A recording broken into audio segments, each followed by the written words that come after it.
ჩვენ ვირჩევთ ხელისუფლებას და ხელისუფლება პასუხისმგებელია ჩვენს წინაშე. ჩვენ ვაძლევთ უფლებას და ხელისუფლება მოქმედებს ჩვენი სახელით. ხელისუფლება ქმნის დიდ პოლიტიკას და ჩვენ განვშით, ვსმჯელობთ და განვიხილავთ დიდ პოლიტიკას აქ. პატარა პოლიტიკაში. პირველი რადიოს პირდაპირ ეთერში. ყოველ ორ შაბათს, 4 შაბათს და პარასკევს, 17 საათსა და 15 წუთზე. მოგესალმებით, ეთერშია პატარა პოლიტიკა და მე რუსამაჩაიძე ვარ. ვსაუბრობთ ქვეყანაში მიმდინარე მნიშვნელოვან მოვლენებზე. ამ ყველა გადაცემის წინ ასეთი წარდგენა გვაქვს. დღეს ვისაუბრებთ თვითმმართველობის და ინფრასტრუქტურის მინისტრის ანგარიშზე. მთავრობის საათი მიმდინარეობს ჯერ კიდევ პარლამენტში. პირველი მინისტრია, რომელსაც ამ ფორმატით მოუწია პარლამენტის წინაშე გამოსვლა. ეს არის ახალი რეგლამენტით გათვალისწინებული მინისტრები, ვალდებულები არიან. მივიდნენ და ანგარიში ჩააბარონ პარლამენტს. პირველია ინფრასტრუქტურის და თვითმმართველობისა და ინფრასტრუქტურის მინისტრი რეგიონალური განვითარების. თუმცა საინტერესოა მის დასახელებაში, მინისტრის დასახელებაში პირველი არის სწორედ რეგიონალური განვითარება, თვითმმართველობა, მაგრამ ყველაზე ნაკლებს როგორც წესი ამ თემაზე საუბრობენ ხოლმე. დღეს იყო ასეც ეს. თუმცა ჩვენ მოგვიწევს სხვა საკითხებზე საუბარი, რაც ეხება მის ასე ვთქვათ ანგარიშს გაწეულ საქმიანობას. ჩვენი სტუმარია, ვისთან ერთადაც დღესაც ჩვენ ამ საკითხზე ვისაუბრებთ, კოალიცია ადგილობრივი თვითმმართველობის და დემოკრატიისათვის წარმომადგენელი მაგდა პოპიაშვილი. მაგდა ასევე არის ვებპორტალი droa.ge-ს რედაქტორი, სადაც იწერება ყველაფერი თვითმმართველობის და რეგიონალური განვითარების შესახებ. პრინციპში ერთადერთი ვებპორტალი, რომელიც ეთმობა კონკრეტულად აი ამ თემებს, რაც დავასახლებთ. დიდი მადლობა მაგდა ჩვენს გადაცემაში მონაწილეობისათვის და პირველი დავიწყოთ გიგაბოკერიას შენიშვნით, რაც მოხდა დღეს სესიაზე. ყველაზე ადეკვატური, რაც ვიმეორებ, რომ მიმდინარეობს და ახლა უწევს დასმულ კითხვებზე მინისტრს პასუხის გაცემა, თუმცა მოვისმინეთ ანგარიში და დასმული აქცენტები ანგარიში გაკეთებული და ასე შემდეგ და კითხვები მოვისმენთ დეპუტატების მიერ დასმული კითხვები. ახლა მიმდინარეობს პასუხები კითხვებზე და შემდეგ იქნება უკვე ფრაქციების, კომიტეტების და ასე შემდეგ შეფასებები. ყველა გიგაბოკერიამ მოუწოდა პარლამენტს, რომ უმრავლესობას უბრალოდ რომ არჩიონ ერთი დეპუტატი, ვინც თავისი რეგლამენტით გათვალისწინებულ დროს მოუხდის ყოველას სახელით ბოდიშს და არ დაიკარგება დრო. მადლობას უკაცრავად მოუხდის მადლობას და დრო არ დაიკარგება. ყველაზე ადეკვატური რეაქცია პრინციპში დღეს ეს იყო, იმიტომ რომ უმრავლესობის გამომსვლელი 3 წუთიანიდან 2 წუთნახევარი უთმობდა მადლობას ფაქტობრივად. ან იყო მხოლოდ მადლობები და თუ ისმევდა სადმე კითხვა, იწყებოდა ასევე მადლობებით. ძალიან თვალშისაცემი იყო, განსაკუთრებულად თვალშისაცემი იყო ეს დღეს და დავიწყოთ აი აქედან. რამდენად კი გვეცინება ამ თემაზე, მაგრამ დამოკიდებულებას გამოხატავს მართველი გუნდის დამოკიდებულებას ძალიან მნიშვნელოვანი სფეროს მიმართ. როდესაც ხდება გასაგებია, რომ რაღაცები გაკეთდა, შეიძლება მოუხადო მართლა ერთმა ადამიანმა მოუხადოს მადლობა, ბოლოს უთხრან ამისთვის და ამ ბოლოს ამისთვის არის მინისტრი რომ გააკეთოს, ხო? გისმენ მაგდა. პირველ რიგში მადლობა მოწვევისთვის, მივესალმები რადიოს მსმენელს.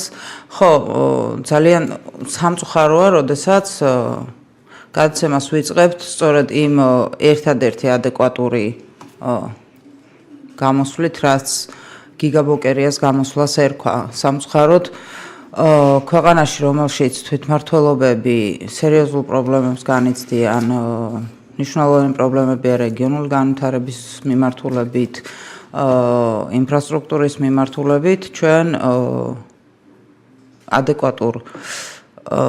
პარლამენტის წევრის ადეკვატურ განცხადებად მივიჩნევთ იმას, რომ მან მოუწოდა თავისივე კოლეგებს, რომ ერთმა გადაუხადოს მადლობა მინისტრს და ყველა გამოსვლელი არ იწყებდეს ამით. სამწუხაროა, რომ პარლამენტის წევრები არც ოპოზიციიდან და არც უმრავლესობიდან არ იყვნენ ადეკვატურები იმისა, თუ რა ხდება დღეს ქვეყანაში, რა პრობლემები აქვს ადგილობრივ თვითმმართველობას, რა პრობლემებია ინფრასტრუქტურის მიმართულებით და ისინი პრინციპში შემოიფარგლებოდნენ ძალიან კონკრეტული ინფრასტრუქტურული პროექტებით, რომელიც ან განხორციელდა და ამისთვის მადლობა და შექებას იმსახურებს მინისტრი, ან ჩავარდა და ამის გამოსაყუდურს იმსახურებს მინისტრი.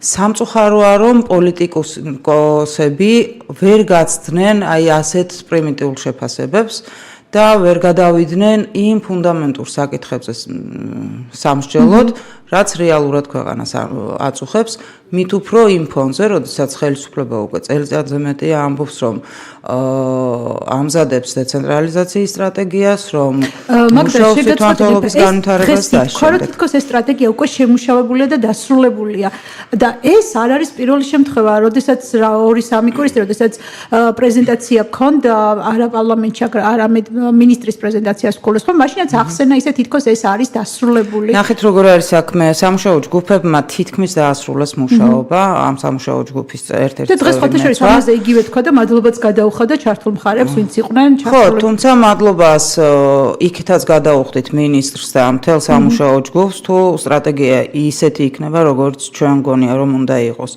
ჯერ ამაზე ვერ ვისაუბრებთ. მოდით ასე ვთქვათ, სტრატეგიის პირველადი ვერსია უკვე დასრულებულია. ცხადია თავდაპირველ ვერსიასთან შედარებით, რაც ხელისუფლებამ წარმოგვიდგინა, იმასთან შედარებით ეს დოკუმენტი არის უკეთესი და იქ მათ შორის ჩვენ მიერ შეთავაზებული შენიშვნები და წინადადებების გარკვეული ნაწილი გათვალისწინებულია, მათ შორის ფისკალურ ნაწილთან დაკავშირებით როგორი უნდა იყოს ფისკალური დეცენტრალიზაცია ქვეყანაში, თუმცა მაგალითად ერთ-ერთი ყველაზე რთული და გადაუწყვეტელი და დაუძლეველი პრობლემა ჯერ ისევ რჩება პრობლემად, ეს ეხება მუნიციპალიტეტებისთვის ქონების გადაცემის საკითხს და ჩვენ ამ დრომდე ველოდებით, რას მოიფიქრებს ეკონომიკის სამინისტრო, რომლის ხელშიც არის პრაქტიკულად საქართველოში არსებული ქონების დიდი ნაწილი ეხება როგორც სასოფლო ისე არასასოფლო სამეურნეო მიწნაკოთებს, საძოვრებს და ამ შემდეგ მას ეკუთვნის მას შემდეგ რაც ეს სამინისტრო გაფართოვდა და ერთ დიდ მონსტრად მოგვევლინა ბუნებრივი რესურსები და ლიცენზიების გაცემის საკითხი, ამიტომ ჩვენ ველოდებით აი ამ უწყებას ინებებს თუ არა და გამოიჩენს თუ არა კეთილნებას, რომელიც სხვათა შორის კოდექსით არის დარეგულირებული, მაგრამ რატომღაც წლებია ამ სამინისტროს ეს არ ახსენდება და არ იხედება ზოგადად კოდექსში და გადასცემს თუ არა ქონებას მუნიციპალიტეტებს იმისათვის, რომ მათ განკარგონ, მიეყონ შემოსავალი, შექმნან სამუშაო ადგილები და დაასაქმნონ ადგილობრივი მოსახლეობა, მოკლედ თვითმმართველობები განვითარდნენ. ამ პრობლემას აყენებს ყველა მუნიციპალიტეტის მერი. ცოტა ხნის წინ სწორედ აი ეს სტრატეგიის პროექტი, რომელიც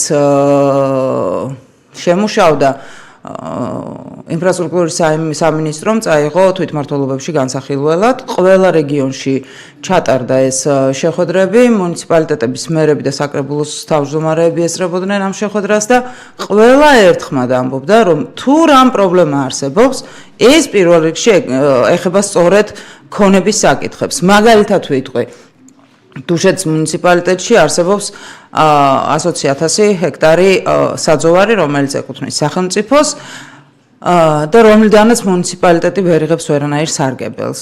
დუშეთის მერი ამბობდა, რომ თუ მას ეს გადაეცემა, ის მინიმუმ 1,200,000-იან შემოსავალს მიიღებს, რაც თითქმის მეოთხედია დღეს არსებული ბიუჯეტის, მაშინ როცა თითქმის ამასამდე სოფელი შედის დუშეთის მუნიციპალიტეტში. ამიტომ დღეს ისევ რომ დაუბრუნდეთ ქალბატონი მაიას დღეს გაკეთებულ განცხადებებს, რომ წინ მიდის ამ მიმართულებით სამუშაოები, ჯერ ვერ ვიტყვით, რომ წინ მიდის ან უკან მიდის. ჯერ ვართ პროცესში. სანამ ეს პროცესი არ დასრულდება, ვერ ვიტყვით, რომ რამე ან წინ წავიდა, ან გაუარესდა.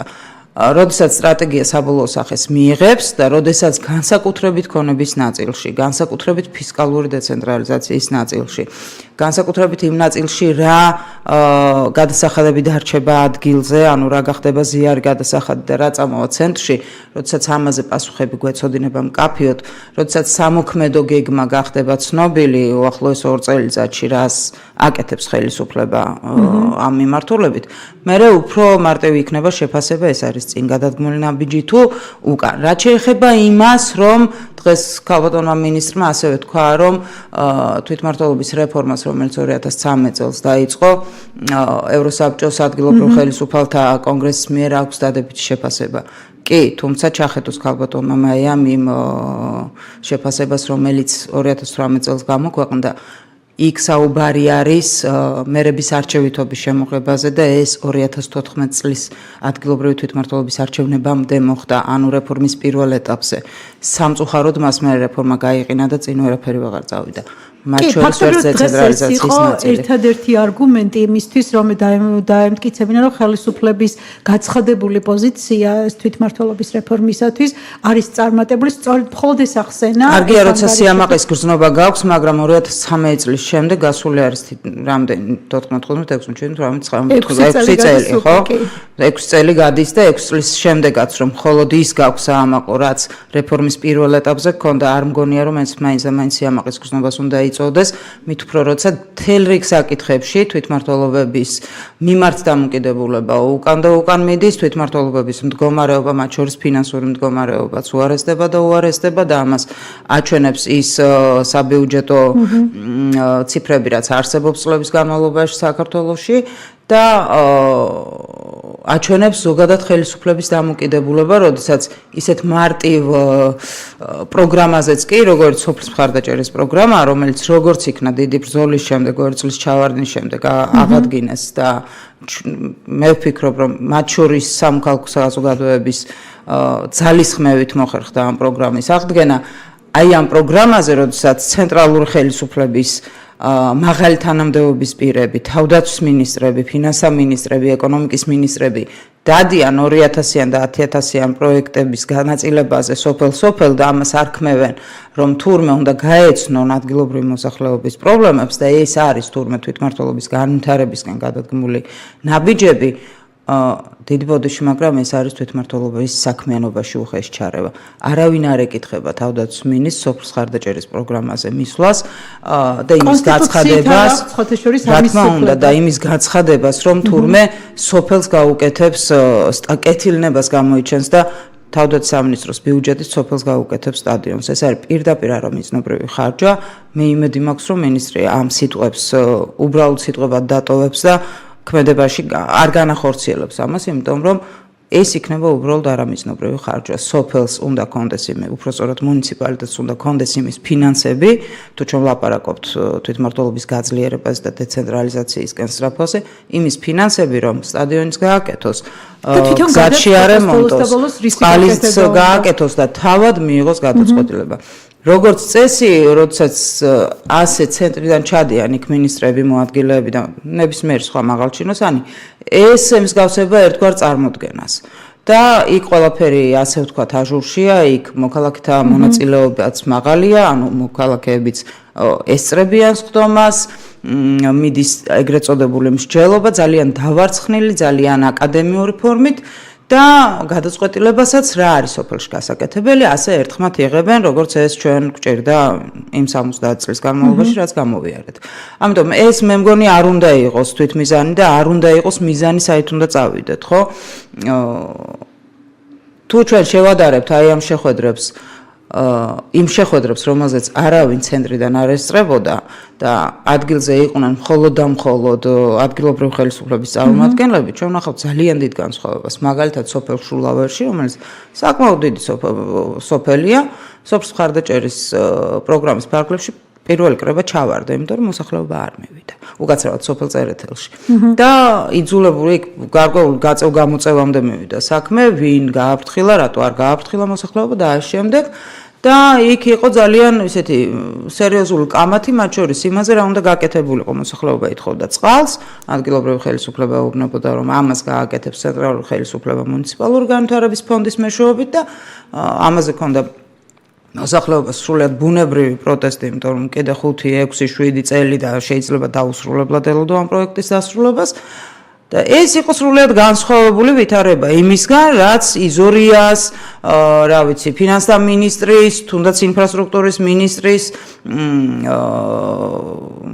დამონიტორინგებულ, ასე ვთქვათ, სოფლის კრებებზე ხდება ხოლმე. ამიტომ გაანებონ ამათ თავი. გაანებონ თვითმმართველობებს თავი, თვითონ შეიკრიბებიან, თვითონ გადაწყვეტენ, რა უნდა სოფლის პროგრამით გაკეთდეს. ეს ერთი და მეორე იფიქრონ იმაზე, როგორ გადაიქცეს, უпростоრად როგორ გაგრძელდეს ეს პროგრამა, იმიტომ არ შეიძლება 10.000-იანი და 20.000-იანი პროექტები მუდმივად ცენტრალური ბიუჯეტიდან ფინანსდებოდეს, ოდესღაც ეს უნდა დასრულდეს და ამის დასრულების ერთადერთი შანსი გვაქვს ფისკალურ დეცენტრალიზაციაში, იმაში, რომ მუნიციპალიტეტებს ჰქონდეთ საკუთარი ფინანსები იმისთვის, რომ საკუთარ საჭიროებებს მიხედონ, მათ შორის მოქალაქეთა ჩართულობა. ამაზე ჩვენ გადაცემის მეორე ნაწილში ვისაუბროთ, იმიტომ რომ თვითმმართველობის რეფორმა არის მაინც ყველაზე მნიშვნელოვანი. ცხადი ჩავარდნილი ინფრასტრუქტურების პროექტების გვერდით, მაგრამ პოლიტიკური თვალსაზრისით განსაკუთრებით ეს თემა მგონია მე პირადად ძალიან მნიშვნელოვანი, ამიტომ რეკლამის შემდეგ ისევ ამ თემით დავბრუნდებით ჩვენ, ახლა ეთერში რეკლამის დროა. პირველი რადიო წარმოგიდგენთ გადაცემას პატარა პოლიტიკა. ჩვენ დავბრუნდით ეთერში და ვსაუბრობთ თვითმმართველობის და ფაქტობრივად ინფრასტრუქტურის შეუსრულებელი პროექტების პრობლემაზეც.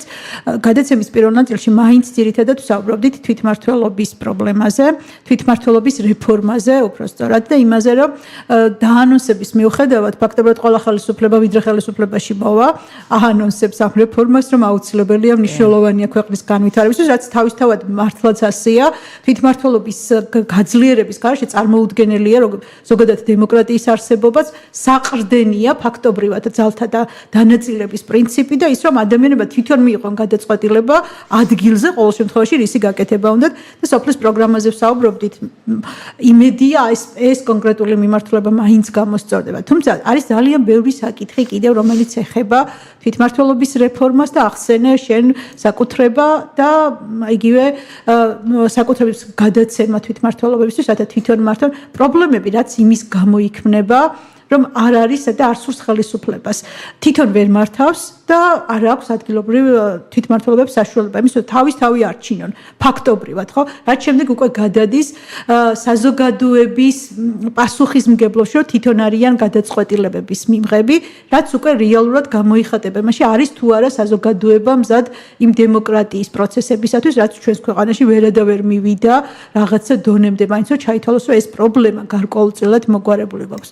ფიქრობ, რომ ეს დამოკიდებულება, როდესაც ყველაფერი ცენტრიდან უნდა იმართებდეს და ეს არ არის ჩემი რაღაც ახალი გამოგონილი, ყველა თეორიაში, პოლიტიკის ყველა თეორიაში ასეა და კარგად ჩანს ეს საქართველოს მაგალითზე, როდესაც პატარა ქვეყანაშიც კი ხელისუფლება ართმობს არაფერს, ცენტრალური ხელისუფლება და შემდეგ ეს უკვე აისახება საზოგადოების დამოკიდებულებაზე, როგორი პასუხისმგებლობით უდგებიან თუნდაც იგივე არჩევნებში გადაწყვეტილების მიღებას, ადამიანმა არ იცის საკუთარი ხმის ფასი, არც ადგილი, რომელსაც ჩვევაც უნდა უჯდებოდეს მას სწორედ აი ამ კონკრეტულ ადგილზე მისაღები გადაწყვეტილებებიდან. რაც ეხება მისთვის თუნდაც კვერის მოწყობას, ხო?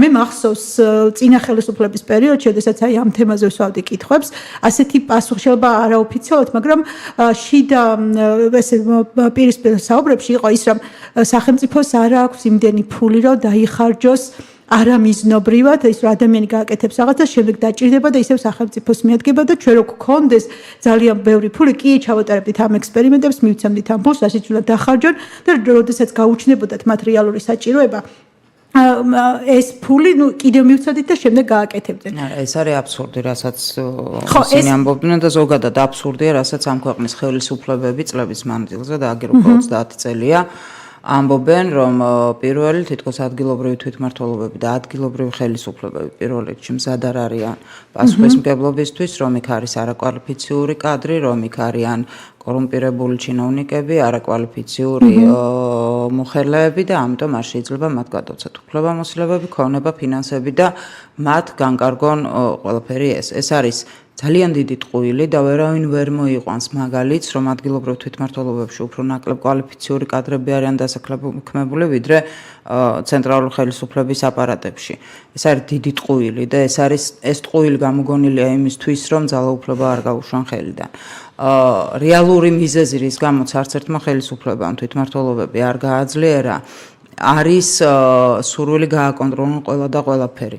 პრობლემა უმთავრესი ის არის გაჩნდეს ნიჰილისტური დამოკიდებულება, რაც პრობლემა ის არის, რომ ვერც ერთ ხელისუფლება ვერ მიხვდა, რომ სწორედ ამ დამოკიდებულებამ, ამ არასწორმა დამოკიდებულებამ გაუშვა ისინი ხელისუფლებიდან. ასე იყო შევარდნაძის პერიოდში, ასე იყო სააკაშვილის პერიოდში და სამწუხაროდ ასე ხდება ახლაც თუ რაიმე რადიკალურად არ შეცვალა უკვე არსებულმა ხელისუფლებამ.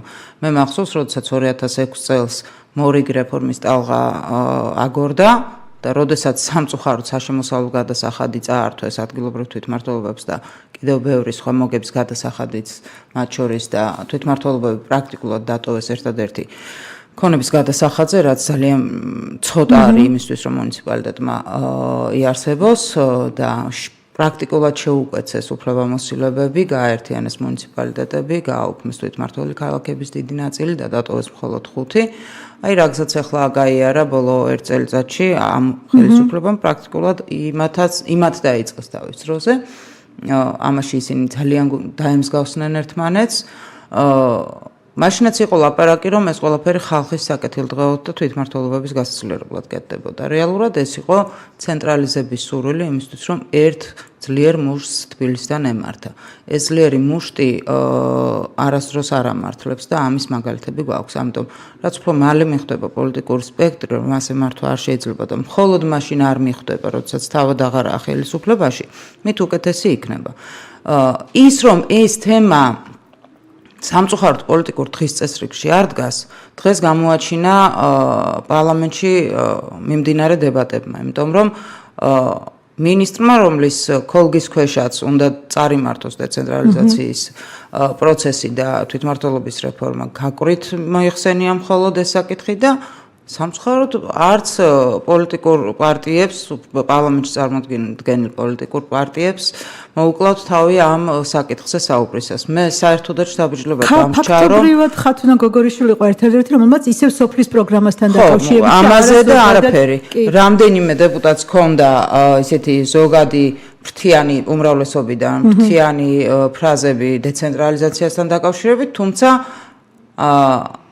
აი ამ პარლამენტში ალბათ 2 ან 3 ადამიანი შეიძლება მოინახოს, ვისაც სტრატეგიის პროექტი აქვს წაკითხული.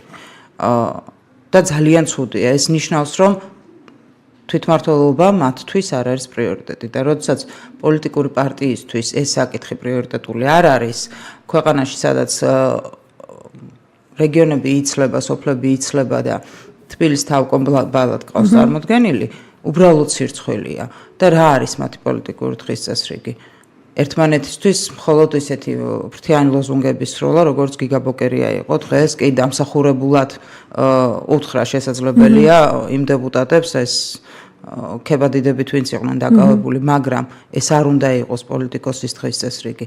პოლიტიკოსი იმისთვის არის და ამ ქვეყანაში თუნდ ხელისუფლებაში და თუნდ ოპოზიციაში იმისთვის მუშაობს, რომ ეს ქვეყანა რაღაცნაირად წინ წაიყვანოს და თუ გვინდა რომ ქვეყანა განვითარდეს და არ შეფერხდეს მის განვითარება, ეს არის ერთ-ერთი უმთავრესი საკითხი, რომელზეც პოლიტიკოსები უნდა ლაპარაკობდნენ, მსჯელობდნენ, კამათობდნენ, რომ როგორმე იმ მიმართულებას დავადგეთ, რაც ძალიან მნიშვნელოვანია. მეორე საკითხი, რაზეც იყო ლაპარაკი, იყო ჩავარდნილი ინფრასტრუქტურული პროექტები და აქაც მე დამრჩა შთაბეჭდილება, რომ ყველა ამოდიოდა თავის მუნიციპალიტეტის პრობლემებიდან. გავიგე, ძალიან შეიძლება სწორია და იქ მაჟორიტარი დეპუტატებიც არიან, რომლებსაც საკუთარი ამომრჩეველი ყავთ და ბოლო-ბოლო ამომრჩეველს უნდა მოაწონონ თავი, გინ ხელისუფლებიდან, გინ ოპოზიციიდან. მაგრამ ხო შეიძლება რომ დასვა საკითხი ცოტა უფრო კვალიფიციურად, ვიდრე ისა საწაიღე თანხა ან მადლობა რომ ეს ხიდი ან გზა გამირემონტე. ამ ქვეყანაში არსებობს 604 დადგენილება, რომელიც დღეს ძალიან გამიკვირდა, რომ არავინ არ ახსენა. განსაკუთრებით ოპოზიციამ და სავარაუდოდ არ იციან. ხომ მსმენელმა რომ იცოდეს რა არის ეს დადგენილება. აი ერთი მხრივ ხო დეცენტრალიზაციაზე ვლაპარაკობთ და მეორე მხრივ 2017 წელს მიიღეს დადგენილება, რომლითაც აბსოლუტურად ყველა ტენდერი, უბრალოდ გამოცხადებამდე მუნიციპალიტეტებმა სატენდერო დოკუმენტაციები უნდა გააგზავნონ ინფრასტრუქტურის სამინისტროში. სამინისტროს 14 თანამშრომელი იმ შესაბამის დეპარტამენტის წაიკითხავს 64 მუნიციპალიტეტიდან გაგზავნილ ყველა სატენდერო დოკუმენტაციას, ეხება ეს პასტის და ფურცლის შეძენას თუ რომელიმე ინფრასტრუქტურულ პროექტს დააკორექტირებს, დაუბრუნებს უკან და მხოლოდ ამის შემდეგ აქვს უფლება მუნიციპალიტეტს გამოაცხადოს ტენდერი. Აი ეს არის რეალური მიზეზი, რის გამოც მაგალითად რეგიონებში განსახორციელებელი პროექტების ფონდი შარშან დარჩა აუთვისებელი. და 250 მილიონიდან 205 მილიონზე შესრულება მხოლოდ იმით აწიეს, რომ ფინანსთა სამინისტრომ ეს ფული მოიშორა თავიდან, გადაურიცხა მუნიციპალიტეტებს და მუნიციპალიტეტებს დარჩათ გაუხარჯავი. ხო, მაგრამ ტენდერი არ იყო ჩატარებული. ხო, ტენდერი არ იყო ჩატარებული, იმიტომ რომ აგერ 14 ჭკვიანი იჯდა იმაში, ინფრასტრუქტურის სამინისტროში თბილისში და სწავლობდა 64 მუნიციპალიტეტის აბსოლუტურად ყველა სატენდერო დოკუმენტაციას. Აი ეს როცა არსებობს და როდესაც კონსტიტუციასთან შეუსაბამო, კანონმდებლობასთან შეუსაბამო დადგენილება გიდევს წინ და შენ ხარ დეპუტატი და წარმოდგენა არ აქვს რომ მსგავსი დადგენილება არსებობს და ისეთი ჭკვიანი სახით კითხულობ, რატომ ჩავარდა ქალბატონო მაია პროექტები და ტენდერები და ამიტომ ჩავარდა და შენ დეპუტატი რო ხარ, უნდა იცოდე რა ხდება ქვეყანაში. და ის კი არ კითხო რატომ ჩავარდა, რატომ მიიღო მთავრობამ, რომლის წევრიც არის ინფრასტრუქტურის მინისტრი, მსგავსი ანტიკონსტიტუციური დადგენილება და რას აპირებს სამინისტრო და მთავრობა იმისთვის, რომ ეს დადგენილება გაუქმდეს, ამაზე უნდა დასვა კითხვები. ერთი მხრივ დეცენტრალიზაციაზე სქადაგებდა და მეორე მხრივ ყველაფერს იქვემდებარებდე, ეს არ ვიცი, ერთხელ საქმის კეთებაა და მეორეთი დამუხრუჭებაა, ხო? ამაზე სამწუხაროდ არც ერთ პოლიტიკოსი არაფერს არ ამბობს. რეალურად ეს არის პრობლემა, რის გამოც ჩვენ რეგიონებში პროექტები ჩაგვივარდა. ამას გეტყვით ყველა მერი, ვინც კი საქართველოში 64 მუნიციპალიტეტში არსებობს, ეს მათთვის ძალიან სერიოზული პრობლემაა. ისევე როგორც არის კონსოლიდირებული ტენდერები მათთვის სერიოზული პრობლემა. მინისტრმა, კარგად იცი ხოლმე ასეც უბრალოდ მსმენელებისთვის უნდა თქვა, რომ აი ამ კითხვაზე პასუხად მინისტრმა განაცხადა, რომ არ მოხდება ამ დადგენილების გაუქმება, იმიტომ რომ კარგად მუშაობს ეს დადგენილება და ეს პრობლემა, რაც ეხება უშუალოდ ტენდერებს, თქვა, რომ ეს კონსოლიდირებული ტენდერებით მოგვარდება, თუმცა მსმენელებისთვის კონსოლიდირებული ტენდერი ნიშნავს, რომ მთელი საქართველოს მასშტაბით ერთი სახის ტენდერები ერთდროულად გამოცხადება. ყველა მუნიციპალიტეტისთვის თქვათ სიტყვაზე ერთ რეგიონში ერთი კომპანია იქნება შემსრულებელი. ხო, ძალიან ძნელად წარმოსადგენია, როგორ შეიძლება ეს იყოს ქმედითი და ამან უფრო არ გაწელოს პროცესები, როდესაც მე გქონდა ველოდები, რაღაც მჭირდება ერთ კონკრეტულ მუნიციპალიტეტს, მჭირდება და ველოდები იმას სხვას როდის დაჭირდება, ერთდროულად როდის ჩატარდება და ასე შემდეგ. ხადი, ეს არის სერიოზული პრობლემა, მათ შორის პრობლემა იმისთვის, რომ ამ ქვეყანაში უბრალოდ მცირე ბიზნესი ვერ განვითარდება, არ წამოვა ახალი კომპანიები, ვინც შეძლებს რომ რაცა პატარ-პატარა პროექტებში მიიღოს მონაწილეობა, ტენდერებში მიიღოს მონაწილეობა და ჩვენ გვეყოლებიან რეგიონებში ზუსტად ისევე ფავორიტი კომპანიები, რამდენიმე ფავორიტი კომპანია, რომელიც ყველაფერს ყველანაირ ინფრასტრუქტურულ სამუშაოს შეგისრულებს ქვეყანაში და ეს რომ კარგი არ არის, ეს წინა წლების გამოცდილება მრავალი წლის მანძილზე, აი 9 წელს რო ეძახიან, იმან უკვე გვაჩენა და რა ვიცი, ასე მუდმივად იქ ბრუნდებოდი, რაც არ მოგწონს და რის გამოც იბრძოდი და შეცვალე, მე ასეთი არაფერი მინახავს. ასეთი მსგავსება ნელ-ნელა, რაც ეს ხელისუფლება განიცდის და ემსგავსება წინას, ამას მოხერხება უნდა ყოველ შემთხვევაში ამ სფეროში, რასაც თვითმმართველობა და ინფრასტრუქტურა ქვია, სამწუხაროდ მსგავსება ნელ-ნელა უფრო და უფრო ისეთია. რაც მთავარია, ეს არ ხსნის იმას, რომ ეს დადგენილება ეწინააღმდეგება კონსტიტუციას და არ შეიძლება ჩაერიოს ამ კონკრეტულ საკითხებთან დაკავშირებით. თვითმმართველობის უფლება რაც არის, ხადია, რა თქმა უნდა, როდესაც თვითმმართველობის კოდექსი ორგანული კანონითანაც არსებობს, რომელშიც საკუთარ უფლებამოსილებებში მუნიციპალიტეტებს გაწერილი აქვთ რა არის მათი საკუთარი ექსკლუზიური უფლებამოსილება და ამ დადგენილებით უხეშად ერევიან ამ უფლებამოსილებაში, ცხადია, ეს არის ანტიკონსტიტუციური, ეს არღვევს ორგანულ კანონს და ეს გასაუქმებელია. ძალიან ცუდია, რომ მინისტრი ჯერ კიდევ ვერ მოხვდა რა არის პრობლემა. მოდი ისიც ვთქვათ, რომ ეს დადგენილება არ იყო ამ მინისტრის ინიციატივა. მანამდე ამ სამინისტროს ხელმძღვანელობდა ზურაბ ალავიძე და სწორედ მისი ინიციატივა იყო, მათ შორის ის, რომ ტენდერები გაკონტროლებულიყო, მათ შორის ის, რომ კონსოლიდირებული ტენდერები ჩაატარებულიყო, მათ შორის ის, რომ კონსოლიდირებული ტენდერებით გამოვლენილიყვნენ საზედამხედველო კომპანიები, რომლებიც ამოწმებენ პროექტების მიმდინარეობას და ესეც ძალიან სერიოზული პრობლემაა და რეალურად იქ ძალიან დიდი რისკია კორუფციული გარიგებების. ეს იყო ალავიძის დროს დაწყებული პროცესი, მაგრამ ამ მინისტრის მიმართ პრეტენზია არის ის, რომ ის რაც არასწორი იყო და ცალსახად არასწორია, მინისტრმა არაფერი გააკეთა, რომ ის წინამორბედის არასწორი და არაჯანსაღი ინიციატივები გაესწორებინა. პირიქით, რატომღაც ძალიან მოსწონს ის, რაც დახვდა და სამწუხაროდ არ აპირებს გამოსწორებას. ჩვენ ვნახავთ წლის ბოლოს რა შედეგებით დაამთავრებენ მუნიციპალიტეტები. თუ ასე გაგრძელდა სავარაუდოდ გვექნება ისევ ბევრი ჩავარდნილი პროექტი, რომელიც ტენდერამდეც კი ვერ მივა და მუნიციპალიტეტები ისევ ფაქტის წინაშე დადგებიან, რომ მათ მუნიციპალიტეტში უკვე მეორე წელი ვერ განხორციელდება ისე პროექტები, როგორც მიდიოდა წინა წლებში. და ამას პასუხისმგებლობას საბოლოოდ სამწუხაროდ დააკისრებენ ისევ ადგილობრივ თვითმმართველობებს, როგორც ეს არაერთხელ მომხდარა და არასოდეს პასუხისმგებლობას არ აიღებს არც დღევანდელი მინისტრი, არც წინა მინისტრი და თუ ეს მინისტრიც შეიცვლება, სამწუხაროდ არ აიღებს არც ის მინისტრი. ყოველთვის ყველაფერი არის თვითმმართველობის ბრალი თუ რამე ფუჭდება და ყველაფერი რაც კარგი ხდება არის ცენტრალური ხელისუფლების ბრალი. ეს არის ჩვენი დამოკიდებულება თვითმმართველობების მიმართ. შედეგი ჩანს უკვე, იმიტომ რომ ეს 2017 წლის თუ 17 წლის ბოლოს იყო ეს დადგენილება მიღებული, რომელიც რეალურად იმოქმედა 2018 წლის განმავლობაში და რაც იყო, ნახეთ, 90% არ იყო შესრულებული, ხო, ინფრასტრუქტურული პროექტების. ძალიან ცუდი შედეგი, არც ერთ წელს არ ყოფილა ასეთი შედეგი, როგორც იყო, აი ამის ფონზე მაინც არის გაუგებარი, რატო უხდიდნენ ამდენ მადლობას მინისტრს. კონკრეტული ფაქტიდან გამომდინარე თუნდაც, გასაგებია დამოკიდებულება პოლიტიკური და ასე შემდეგ. ხო, პოლიტიკური გუნდი, ერთი პოლიტიკური გუნდია და ამიტომ მათ უნდა გამოხატონ ღრმა პატივისცემა და მოწწება მინისტრის მიმართ. გავიგე, მაგრამ ფაქტია და ვერსად გაექცევიან, მათ შორის ის მაჟორიტარი დეპუტატები, რომლებიც უმრავლესობას წარმოადგენენ, მაგრამ ადგილზე ჩადიან და თავად ხედავენ რა გაკეთდა და რა ვერ გაკეთდა. და თუ ვინმემ კარგად იცის, ყველაზე კარგად მათ შორის ამ მაჟორიტარმა დეპუტატებმა იციან, რა პრობლემების წინაშე აღმოჩნდნენ წელს მუნიციპალიტეტები. ასე რომ მათ არც სამადლობელო და აქვთ საქმე და არც აამაყოთ აქვთ საქმე, უმჯობესია დროულად დაიწყონ იმაზე ფიქრი, როგორ გამოასწორონ ვითარება. საკანონმდებლო ორგანო იმისთვის არ არის, რომ ვინმეს მადლობა უხატოს. საკანონმდებლო ორგანოს საქმე არის პირველ რიგში აღმასრულებელი ხელისუფლების კონტროლი. და ეს ფუნქცია მათ შეასრულონ და თუ არ შეასრულებენ, მაშინ პასუხისმგებლები ზუსტად ისევე იქნებიან იმ გაფუჭებულ საქმეზე, როგორც მთავრობა იქნება პასუხისმგებელი და ეს პასუხისმგებლობა ძალიან ხშირად პოლიტიკურ ფასად ჯდება ხოლმე და მოვა არჩევნები და პოლიტიკურ ფასს სამწუხაროდ როგორც ჩანს ესენიც გადაეხდიან.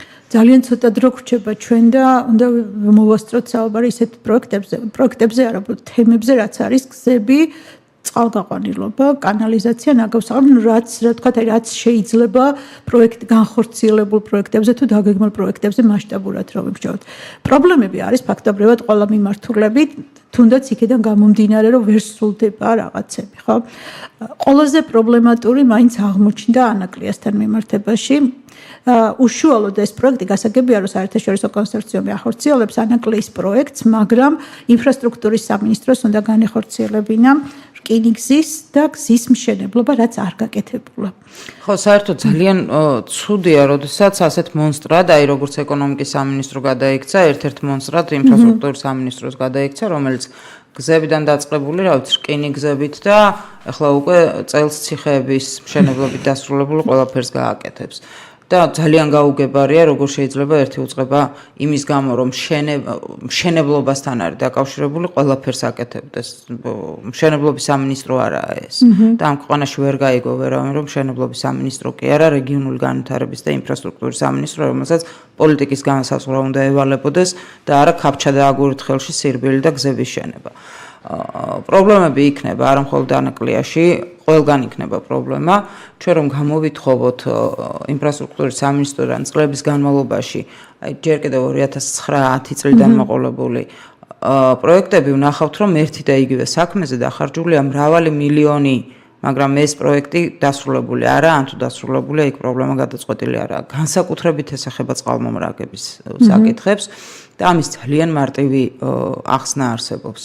წყალმომარაგება ერთი მხრივ არის ადგილობრივი თვითმმართველობის საკუთარი უფლებამოსილება, ასე გვიწერია კანონში, მაგრამ მეორე მხრივ ოპერირებს გაერთიანებული წყალმომარაგების კომპანია რეგიონებში, ისიც არასრულად, ანუ არა ყველა სოფელში. სოფლის რეალურად შედეგად გვაქვს ის, რომ სოფელს არ აქვს წყალი წლების განმავლობაში.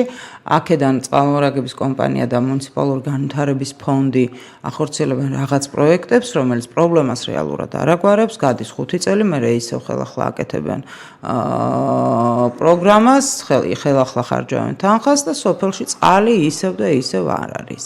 და ეს გრძელდება მრავალი წელი. ასეთი მაგალითი შეგიძლიათ ნახოთ თელავში, ლაგოდეხში, რა ვიცი, ურეკში და ამ შემდეგ. ახლა ურეკი არის უნიკალური მაგალითი ამ მხრივ. უკვე ალბათ 10 წელია კეთდება იქ წყალმომარაგების და წყალარინების პროექტი და დღემდე ვერ დასრულდა.